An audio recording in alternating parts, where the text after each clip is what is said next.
गौ माताओं पर कितना बड़ा संकट आया हुआ है। ये संकट प्राकृतिक नहीं है।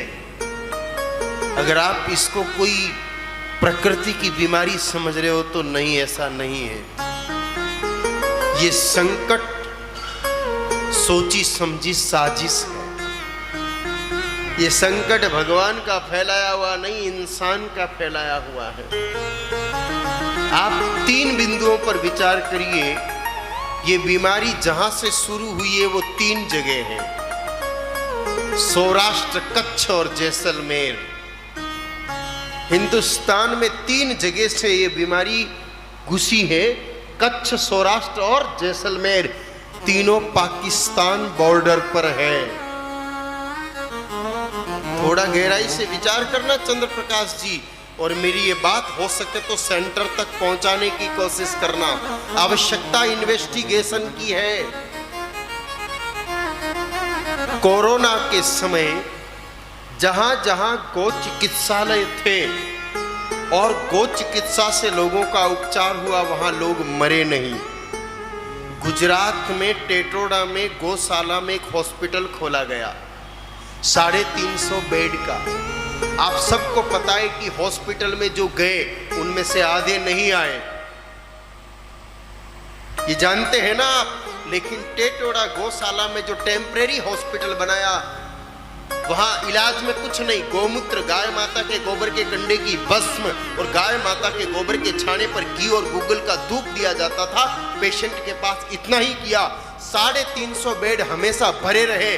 सब पेशेंट ठीक होके गए, एक भी नहीं मरा। ये सूचनाएं उन लोगों तक भी पहुंची जिन्होंने कोरोना फैलाया था।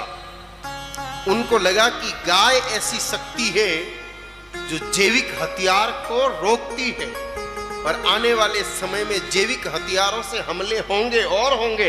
कोरोना एक सैंपल था, तैयारियां और भी चल रही है।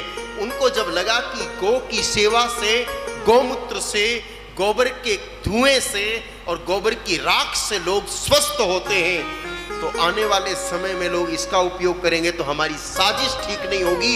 इसलिए उन्होंने गाय माता के खिलाफ वायरस बनाया। देखिए, भैंसों पर इफेक्ट नहीं कर रहा है, बकरी पर असर नहीं कर रहा है, घोड़े पर असर नहीं कर रहा है, भेड़ पर असर नहीं कर रहा है, कुत्ते पर असर नहीं कर रहा है, शुद्ध जर्सी पर असर नहीं कर रहा है, शुद्ध होलिस्टन पर असर नहीं कर रहा है। या तो देसी गाय माता पर असर कर रहा है या मिक्स जर्सी होलिस्टन पर ही ये असर कर रहा है। यानी कि बिल्कुल देसी गाय माता को खत्म करने के लिए ये वायरस कहीं तैयार हुआ है। मैं ये नहीं कहता कि पाकिस्तान में ही तैयार हुआ, तैयार कहीं और हुआ होगा, लेकिन पाकिस्तान के रास्ते से ये तीनों जगह बॉर्डर पर है पाकिस्तान की। कच्छ पर भी बॉर्डर है, सौराष्ट्र पर भी बॉर्डर है और जैसलमेर पर भी पाकिस्तानी बॉर्डर है। ये बना किसी लैब में और पाकिस्तान के रास्ते से हिंदुस्तान की इन 3 जगहों से ये एंटर हुआ और धीरे धीरे अब आगे बढ़ता जा रहा है पूरे हिंदुस्तान की गौ माताओं को खत्म करने के लिए। ये बहुत बड़ी साजिश है। इस साजिश को समझ करके, इसका अनुसंधान करके और कड़े कदम तो उठाने ही पड़ेंगे। आप स्वयं मंथन करना, ये सिर्फ इन 3 जगह से ही क्यों फैला? क्यों नहीं ये चित्तौड़ से फैल गया? क्यों नहीं ये भोपाल से फैल गया? क्यों ये मुंबई या दिल्ली से क्यों नहीं फैला? बॉर्डर से ही क्यों, और वो भी पाकिस्तान की बॉर्डर से ही क्यों, और तीनों क्षेत्र वही क्यों? अगर हम सोचेंगे तो ये चीज स्पष्ट है, और ये चीज जब स्पष्ट है तो सबसे पहले तो प्राथमिक आवश्यकता तो ये है कि हम तुरंत गाय माता को बचाने का प्रयास करें। जो गाय माता अभी तक स्वस्थ है उनको वैक्सीन लगवाएं। जो गाय माता बीमार है, लंपी नाम से ही एक होम्योपैथिक मेडिसिन आ रही है जो रोटी पर लगा करके 3 तरह की दवाई आती है, तीनों को मिक्स करो और जैसे रोटी पर घी चुपड़ते हो वैसे उस दवाई को लगा के गौ माता को खिलाना शुरू करो। ज्यादा महंगा नहीं है, सबको अपने अपने घरों में वो रखनी चाहिए। रोटियां तो आप सड़क पर घूमती हुई गाय माताओं को देते हो, थोड़े दिन घी नहीं वो दवाई लगा के दो।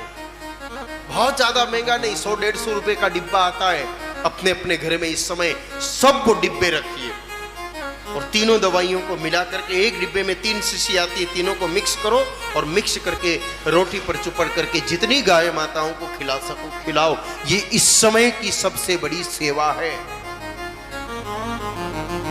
और दूसरा काम, जिन गाय माताओं को ज्यादा तकलीफ होने लगी है उनको हल्दी, काली मिर्च और घी, 50 ग्राम हल्दी, 50 ग्राम काली मिर्च और 50 ग्राम घी, तीनों को मिला करके और फिर गुड़ आटे में लड्डू बना लो और एक एक लड्डू, 2-2 लड्डू आप घूमती हुई गाय माताओं को खिलाओ और गौशालाओं में जा करके गाय माताओं को खिलाओ। आपके घर में बंदी हो उस गाय माता को खिलाओ। इस समय इस भयंकर महामारी से गौ माताओं को बचाने के अभी तक ये 3 साधन ही सामने आए हैं।